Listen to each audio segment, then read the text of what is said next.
اهلا وسهلا بحضراتكم متابعين النهار في كل مكان. يعني زي ما حضراتكم شايفين ست ام وائل، ست الجدعه الشقيانه اللي بتربي اولادها بالحلال، قررت تقف على نصبة شاي علشان تاكل عيالها بالحلال، وهي نفسها تطلع عمره. وبتقول انا مش هطلبها من حد، انا بطلبها من ربنا، وربنا يكتبها لي ان شاء الله، وباذن الله اطلع العمره بالحلال وبشقايه وبعرقي على اولادي.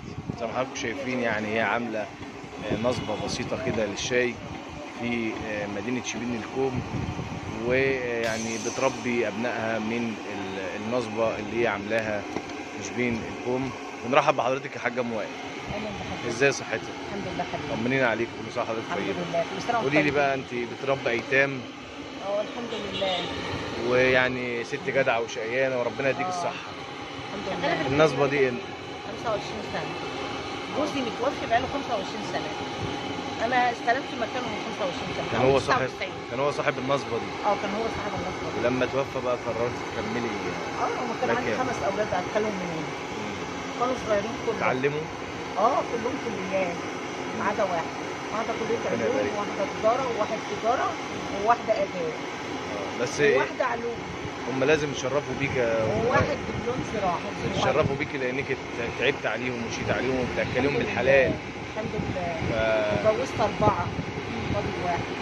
ربنا يديك الصحة. الحمد لله. فاضل احمد بقى. لا ده بجد حبيبي. والله. ده حبيبي. ربنا يخليك. احمد ده حبيبي. قولي لي بقى، يعني انت بتقفي من الساعة كام للساعة كام؟ بقف الساعة 10 ل 11 بالليل. شغلانة متعبة عليكي برضه؟ طبعا مرهقة، وبعدين انا بمشي بالطلبات، مش الطلبات بضاعها جنبي. انت بتخرجي بره كمان. الشارع والحتت دي زي ما حتت بعيدة يعني بمشي كتير. انا بودي الطلب للزبون. قهوة وشاي وحلبة وينسون وسحلب، كل المشروبات ما عدا الشيشة والحاجات اللي هي دخان يعني. المشروبات ما عدا الدخان، المشروبات الساخنه بس. ايه اللي بيخلي الناس تيجي بقى لام وائل رغم ان في قهاوي جنبنا بقى؟ حاجه بتبقى نظيفه وحلوه. حاجه الناس بتيجي لحاجه كويسه. انت بقى طبعا عندك بتجيبي الميه بقى والحاجات دي الصبح هنا لان مفيش مكان هنا لا بنزل في حنفيات بملى من عند جيراني. جيراني كويسين جدا ومحترمين. بتيجي بدري بقى لحد ما تجهزي الحاجات دي، صح؟ باجي الساعه 9 الصبح اجهز، وبعد كده ابدا بقى الرزق بتاع ربنا بقى الزباين تيجي. انا كنت بقوم اذان الفجر اعمل الحاجه واجي وهم يروحوا الدروس ويروحوا الكليه واللي بيروح هنا لحد ما ربنا كرمهم واتخرجوا واتجوزوا. فاضل واحد بس اداب و2 تجاره واحده اداب وواحده علوم. اداب وعلوم. 2 تجاره. 2 تجاره ما شاء الله. واللي لسه معاكي بيدرس بقى اللي معايا ده واخد دبلوم زراعه خلص بقى. بس لسه ما اتجوزش بقى، كلهم اتجوزوا وفاضل اللي قاعد دبلوم زراعه. طب ربنا يقويك عليهم ويعينك. خلاكي تفكري بقى في موضوع تعليم اولادك ده؟ انا وابوهم ما كناش متعلمين. حسيتي بقيمه العلم يعني عشان كده قلتي لازم يعلميهم؟ لازم. امال ايه؟ كان نفسك حد يعلمك؟ كان نفسي اتعلم فعلا. حتى اقرا في المصحف.